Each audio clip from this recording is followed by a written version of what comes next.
Hello everyone, welcome back to my YouTube channel. इस video में हम स्टार्ट करेंगे चैप्टर 6 साइंस का, जो कि है कंबशन एंड फ्लेम। तो इस वीडियो में हम देखेंगे नोट्स प्लस फुल एक्सप्लेनेशन, तो बने रहिए वीडियो के एंड तक।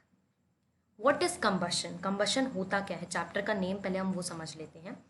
एक केमिकल प्रोसेस जिसके अंदर कोई भी सब्सटेंस है वो ऑक्सीजन के साथ रिएक्ट करके, बहुत इंपॉर्टेंट ये है कि ऑक्सीजन के साथ रिएक्ट करके हीट निकालता है, हीट रिलीज करता है, उस प्रोसेस को हम कहते हैं कंबशन। ओके, एंड जो भी हम कह रहे हैं, हम जो भी सब्सटेंस ले रहे हैं जो ये कंबशन में इन्वॉल्व होता है, उसे हम कहते हैं, उस सब्सटेंस को हम कहते हैं कंबस्टिबल।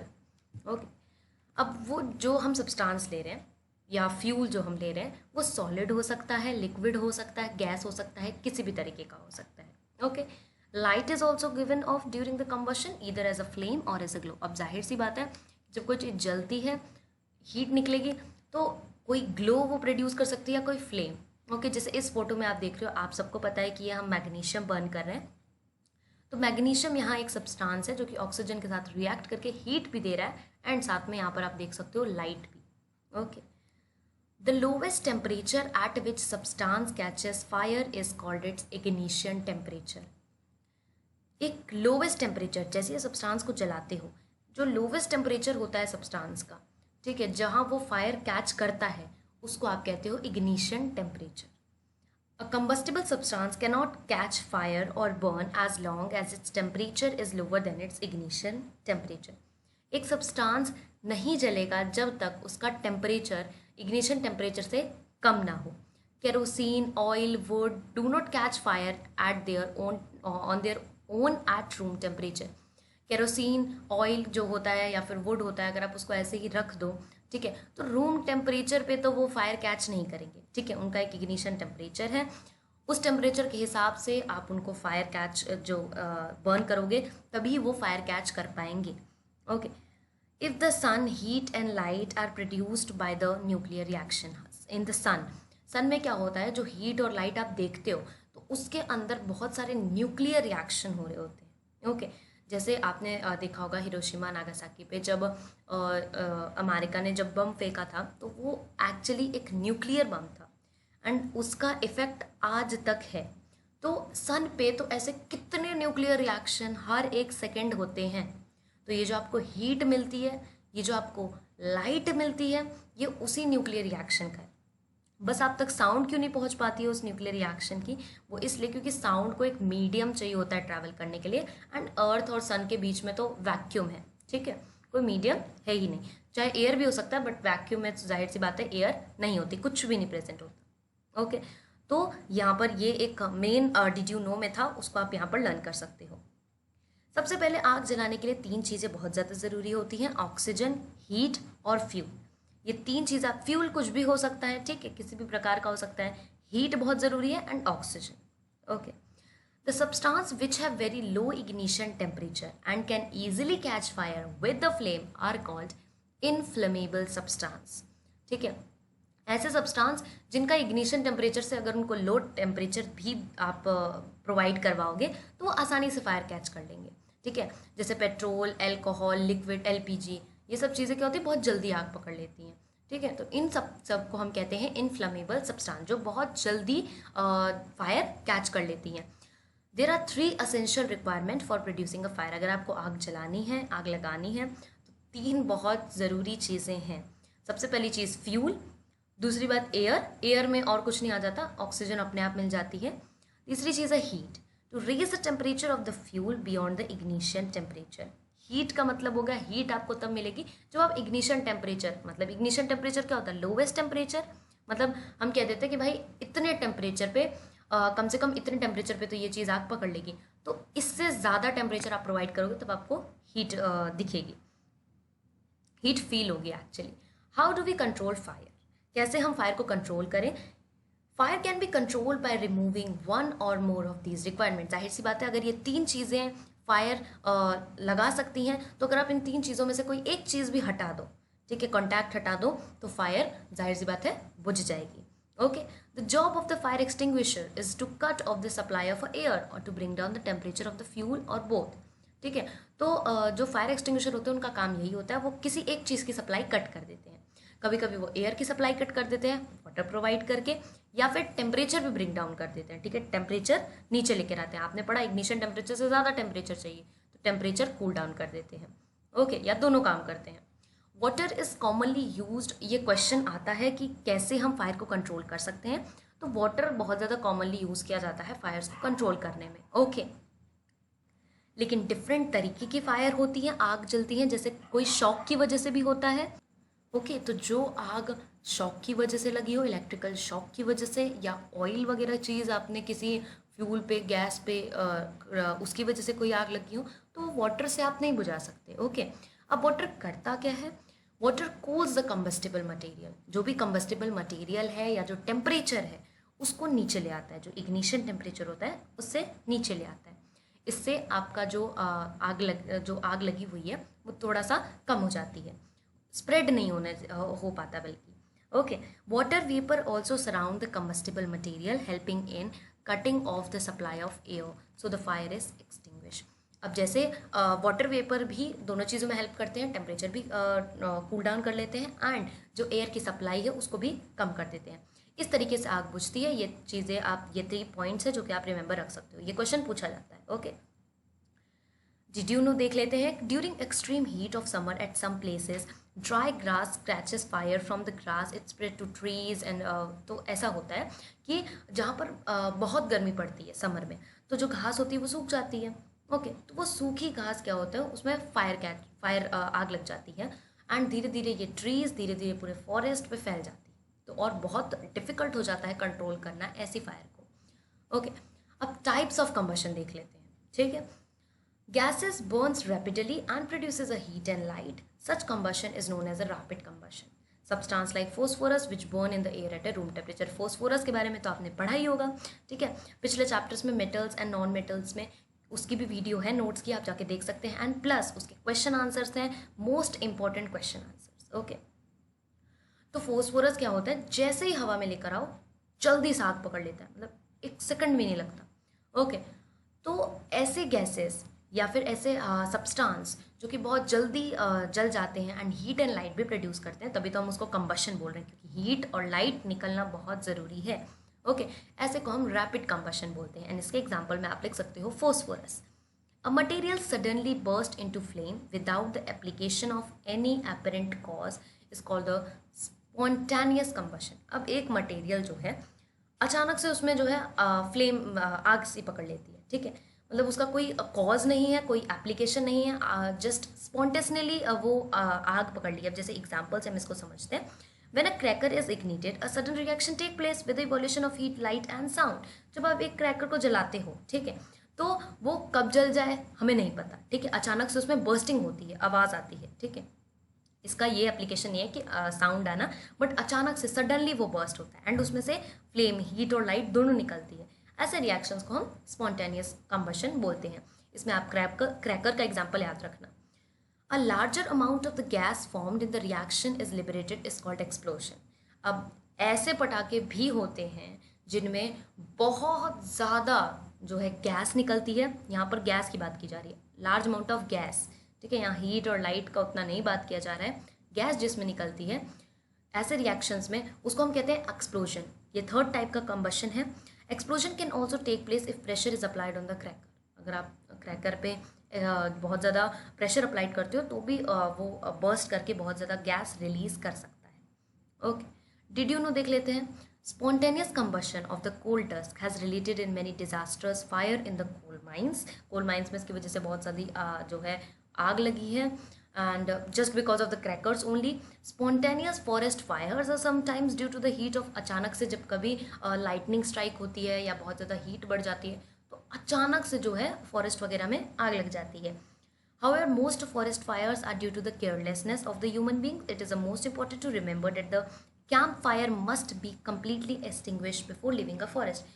हमारी ह्यूमन बींग्स की केयरलेसनेस की वजह से ही होता है। जब हम कैंपिंग करने के लिए जाते हैं फॉरेस्ट में तो जो हम फायरवुड लगाते हैं हमें उसको अच्छे से बुझा देना चाहिए अगर हम पिकनिक या उसके बाद वापस कैंपिंग करके जा रहे हैं। ओके, अब देखते हैं structure of a flame. Okay, इस चैप्टर में एक्चुअली इस क्लास में आपको बहुत सी नई चीज़ें जानने को मिलेंगी। 9th में तो और भी न्यू चीज़ें हैं। यहाँ पर आप एक कैंडल फ्लेम देख रहे हो, इसके पार्ट्स आपको ध्यान में रखने हैं। सबसे पहले कैंडल फ्लेम का होता है एक आउटर वाला हिस्सा, ठीक है, आउटर वाला हिस्सा ये जो बहुत ही हॉटेस्ट पार्ट होता है, ठीक है, बहुत गर्म होता है, एंड इसको हम कहते हैं outer zone of a complete combustion. Complete combustion ये ब्लू कलर का दिखता है, यहाँ पर अच्छी खासी कंबशन होती है। देखो कंप्लीट कंबशन इसका मतलब बहुत ज़्यादा हीट प्रोड्यूस कर रहा है, तो इसलिए हम इसको हॉटेस्ट पार्ट बोलते हैं, एंड इसका कलर याद रखना है आपको, ब्लू। देन मॉडरेटली ये बनाने के लिए आता है, तो बच्चे बाहर ब्लू, फिर अंदर येलो, देन ब्लैक, ऐसे कर देते हैं। ओके, फिर नेक्स्ट वाला जो फ्लेम है ये मॉडरेटली हॉट है, मतलब यहाँ पर थोड़ी सी कंबशन होती है जो कि येलो कलर का। देखो याद रखना, ये चीज़ याद रखना, आपको आगे काम आएगी। कंप्लीट कंबशन जहाँ पे भी होती है ना, अच्छी तरीके से पूरी चीज़ वो आपका बर्न हो रहा है एंड बहुत ज़्यादा हीट प्रोड्यूस हो रही है, उसका कलर हमेशा ब्लू रहता है। ओके, एंड जब कोई चीज़ बहुत पार्शल कंबस्ट हुई है तो उसका कलर येलो रहता है एंड बहुत ही कम हीट उसमें से रिलीज होती है। देन सबसे अंदर जो कि inner most zone of unburnt wax vapours, wax के बेसिकली छोटे छोटे वेपर्स होते हैं जो कि नहीं जले हुए होते हैं, ठीक है, कम्प्लीटली, एंड वो ब्लैक कलर के रह जाते हैं, वो आपको इसके ऊपर जमे हुए दिखेंगे, एंड वो सबसे ज़्यादा क्या कहते हैं, हॉट रहता है, ठीक है, सबसे कम हॉट रहता है। जब आप एकदम जब कैंडल को हम अचानक से भी, कभी कभी कुछ लोग होते हैं जो नहीं करना चाहिए पर अचानक से कैंडल को बुझा देते हैं हाथ रख के, तो वो उनको थोड़ी कम हीट लगती है क्योंकि जो अंदर वाला हिस्सा होता है वो बहुत ही कम हॉट रहता है। देन ये है वैक्स कैंडल, ये सबको पता है। The substances which vaporise during burning give a flame, example kerosene oil, molten wax, ये सब चीज़ें तो वेपोराइज करती है, मतलब वेपर्स की फॉर्म में छोटे छोटे रिलीज होता है। Charcoal does not vaporise and so does not produce a flame, ठीक है, जो चारकोल होगा आपने देखा होगा कि ये वेपराइज भी नहीं करता एंड तभी इसीलिए इससे जो होती है फ्लेम भी नहीं निकलती, आपको कोई फ्लेम नहीं दिखेगी। हालांकि चारकोल वगैरह को हम यूज़ करते हैं, ठीक है, ये बस गर्म हो जाते हैं, बस फ्लेम नहीं दिखती इसमें आपको, और अगर फ्लेम नहीं दिख रही है तो वेपर्स भी नहीं बनेंगे। A circular blackish ring is formed on the glass plate slide, it indicate the deposition of the unburned. बहुत इंपॉर्टेंट है, ये मोस्ट इंपॉर्टेंट है कि ये क्वेश्चन के फॉर्म में पूछा जाता है कि अगर एक आपने ग्लास लिया है, ओके, सिंपल, एंड उसको कैंडल के ऊपर रखा है, तो कैंडल ग्लास के नीचे जो है बहुत ही ब्लैक कलर सा ब्लैकिश रिंग बन जाती है, तो वो क्यों होता है? तो इसका आंसर बहुत सारे बच्चे नहीं दे पाते हैं। जस्ट सिंपल है कि वो अनबर्न्ट कार्बन है, मतलब अच्छे से जो कार्बन है वो पूरा बर्न नहीं हुआ है एंड वो चीज़ वहाँ जाके जम गई है एंड वो अनबर्न्ट है। Present in the luminous zone of the flame, luminous zone यानी जो सबसे आउटर पार्ट है, यहाँ पर ये चीज़ प्रेजेंट रहती है। Okay, what is fuel? Fuel क्या होता है? A good fuel ready available, एक अच्छा फ्यूल क्या होता है? आसानी से मिल जाए, सस्ता हो, बहुत आसानी से जल जाए, ठीक है, मतलब एक इजीली मॉडरेट टेम्परेचर पे, produce a large amount of heat and बहुत ज़्यादा हीट भी हमको दे, एंड डज नॉट, एंड कोई अनबर्न्ट कार्बन भी हमें ना मिले, मतलब ब्लैकिश रिंग वगैरह ऐसा कुछ ना मिले, ठीक है। तो जाहिर सी बात है आपको ऐसा कोई फ्यूल नहीं मिलेगा जो इतना आइडल फ्यूल, देखो जिसके अंदर ये सारी प्रॉपर्टीज़ रहती है ना, इसको हम आइडल फ्यूल कहते हैं। अब ऐसा आपको आइडल फ्यूल कहीं नहीं मिलेगा, लेकिन आपको एक ऐसा फ्यूल मिल सकता है जिसमें इनमें से कुछ क्वालिटीज़ हों। Fuel efficiency, the amount of heat energy produced on a complete combustion of 1 kg of a fuel is called the calorific value। बहुत इंपॉर्टेंट है समझना। the amount of heat energy, जब आप क्या करते हो, कंप्लीट कंबशन हो रहा है, ठीक है, कंबशन कंप्लीट हो रहा है, इनकम्प्लीट कंबशन नहीं हो रहा है, कंप्लीट कंबशन में जो एनर्जी निकलती है, ओके, एंड आपने उसमें फ्यूल कितना यूज़ किया है? सिर्फ 1 kg आपने फ्यूल यूज़ किया है, सिर्फ 1 kg, एंड उसमें से जो जितनी भी हीट निकल रही है उसी को हम कहते हैं कैलोरीफिक वैल्यू। कितनी हीट आप उसमें से कितनी हीट उसमें से निकल रही है, एंड कंबशन कंप्लीट हो रहा है एंड फ्यूल हमने 1 kg यूज़ किया है। एंड जो कैलोरीफिक वैल्यू होती है उसकी यूनिट होती है किलो जूल पर केजी। किलो जूल पर केजी यानी पर मतलब वो डिवीजन का जो साइन होता है कुछ इस तरीके से, के स्मॉल में लिखा जाएगा, जे कैपिटल में एंड के जी स्मॉल में, ओके। एंड ये टेबल है, आप इसमें से कुछ का याद कर सकते हो, like CNG LPG, CNG LPG biogas, methane का आप याद कर लेना, ठीक है, एंड अपने टीचर से पूछ लेना, इंपॉर्टेंट है, याद करना नहीं है तो वो आपको बता देंगे। Burning of the fuels lead to harmful product, ये बात सबको पता है बट ध्यान कोई नहीं देता है।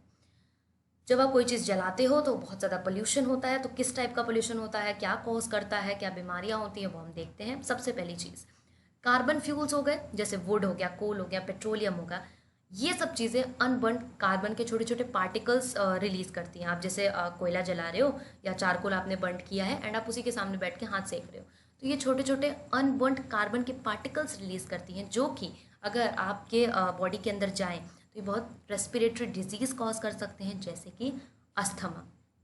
Okay, incomplete combustion of these fuels, and ये चीज़ वुड में भी होती है, जब आप लकड़ी जलाते हो तब भी। Incomplete combustion of these fuels gives carbon monoxide gas, poisonous gas. It is dangerous to burn coal in a closed room. The carbon monoxide gas produced can kill person sleeping in that room. तो incomplete combustion हो रहा है, अब जाहिर सी बात है incomplete combustion हो रहा होगा तभी वो हमारे लिए हार्मफुल है, ठीक है।